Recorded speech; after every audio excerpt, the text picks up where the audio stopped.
Welcome back to our study of Mark's Gospel, the journey of Jesus.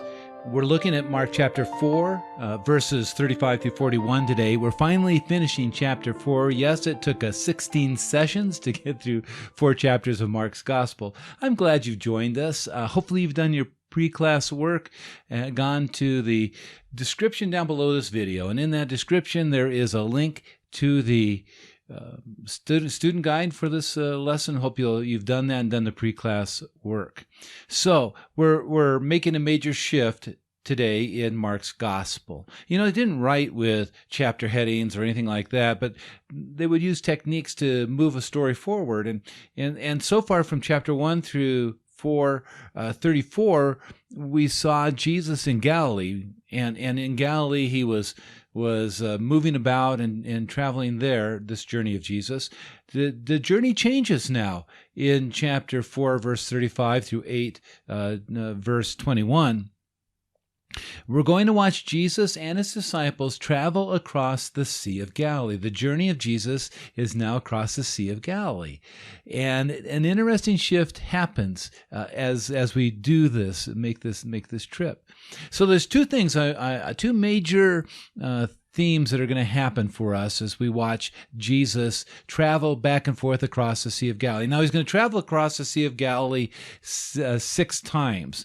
And 4 of those times he's going to be between Jewish territory and over to Gentile, back to Jewish territory, back into Gentile territory. And 2 other times are just shifts along the Sea of Galilee. But it becomes a major theme for us. So what is that all about? Well, so far we've seen that Jesus has been called to the lost sheep of the house of Israel. And that's who he's predominantly called to serve. But what we also see now is the same ministry Jesus did in Jewish territory, he now does also in Gentile territory. In other words, we're going to find an exorcism, we're going to find healing, we're going to find him teaching in Gentile territories as well as in Jewish territory. The second major theme has to do with the disciples. So backtracking back in the first section that we were in from chapter 1 through chapter 4, verse 34, the outsiders in that section were the religious leaders. They were in opposition to Jesus, and the disciples were considered insiders. And if you go back into the parables, remember that Jesus explained the parables to his disciples, making them insiders. That shifts now, and we begin to see the disciples as outsiders. In fact, Mark's gospel is the only gospel writer who says that the heart of the disciples were hardened. And we'll find that 2 times in this section in Mark's gospel. So let's deal with our text. Let's go to chapter 4, verses 35 through 41. So I hope you got your Bibles open, and let's dig in.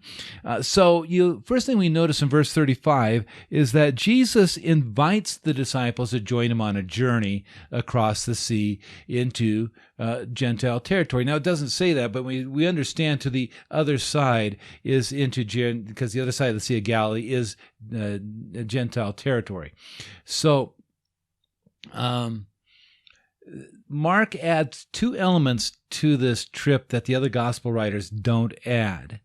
The first of those is that curious statement in verse 36 that the disciples take him as he was.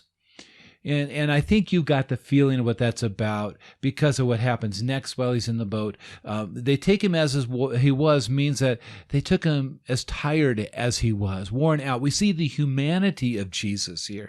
He gets tired. His ministry, his caring for people, his teaching people is exhausting, and he's tired. And so the disciples take him as he was. The other thing that we learn that you don't find in the other gospel writers is that other boats accompanied Jesus and the disciples to the other side of the Sea of Galilee. Mark's the only one who mentions that. So I know it's a smaller point, but then you got to think they experienced the same storm and the same calming of that storm that the disciples did. Okay. It's my understanding, I have not been to Israel, I don't have a clue what that's like, but it's my understanding that storms can come up rather quickly on the Sea of Galilee.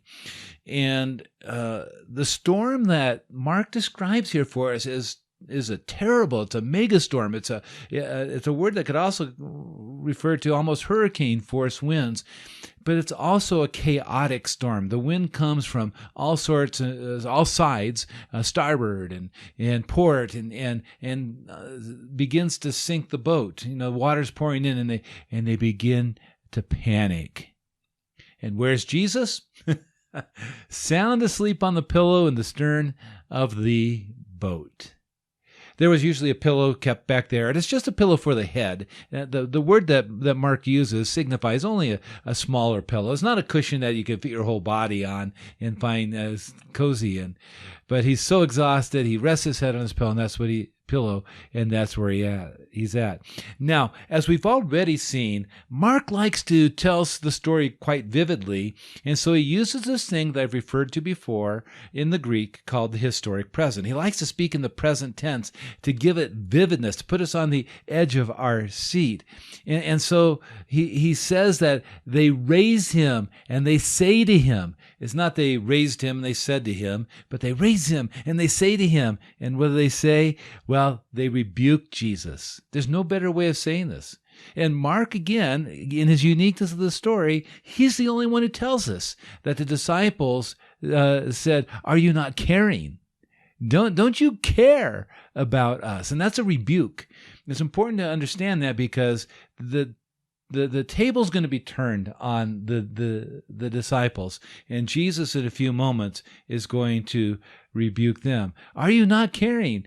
Of course Jesus is caring, but there's such a predicament that they wake him and ask, are you not caring?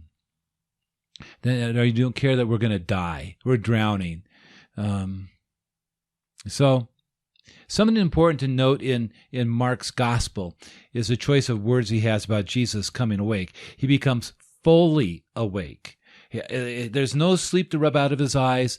There's no shaking his head. He is fully awake. And so when he commands the storm to be still, he is fully aware of what he's doing. Now, Mark uses, or Jesus uses a couple of really interesting words. First, he says, "Be silent," and that's just simply deals with the moment. Stop your commotion. But then he uses that word. We've already seen it one other time when Jesus used it with a demon. Be muzzled.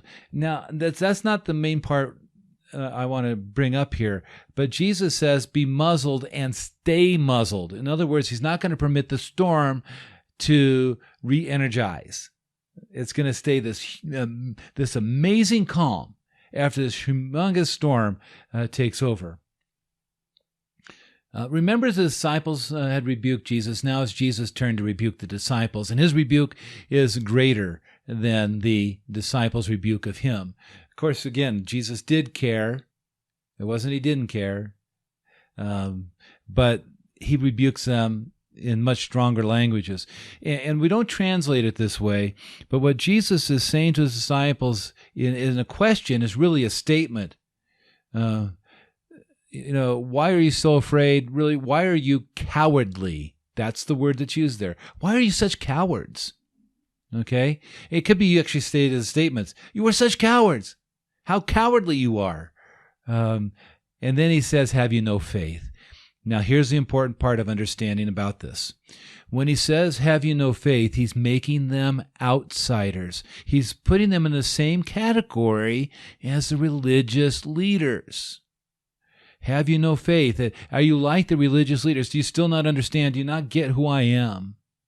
Well, the disciples then are filled with great fear, terrified at what has just taken place. So 3 takeaways. Let's go over those right now then. So what are those 3 takeaways? First of all, Christ is always with us, even when he appears silent. And he was silent in the boat, and if he had been in the boat or not on the boat, like he was when he walked on the water, he's still with them. He's still with the disciples. He's still with you and me. Even when it seems that Jesus is silent, and we try to rouse him as the disciples did, and maybe we even rebuke Jesus saying, don't you care? He is with us. He does really care. Now, the next 2 I want to tease out with you a little bit. The first one I think is pretty understandable. So the second takeaway, God's power can be terrifying. It can be terrifying. Think of Mount St. Helens, or hurricanes, and so forth. The power of God seen in nature can be terrifying. The third takeaway, though, I want you to really tease this out in your study guide after this video, and that is God's grace can be frightening. And why would I say that? And maybe you don't have to agree with me. I just want you to think about it for a second, because there's no greater power on earth than God's grace. It's stronger than hurricanes. It's stronger than volcanoes. It's stronger than anything. Why? Because it makes you from an enemy of God to a friend of God. And that is some power. So maybe frightening is not the right word. Maybe you'll come up with your own word for it. But grace is powerful. So there you go. Now I hope you'll have fun digging in deeper into your study.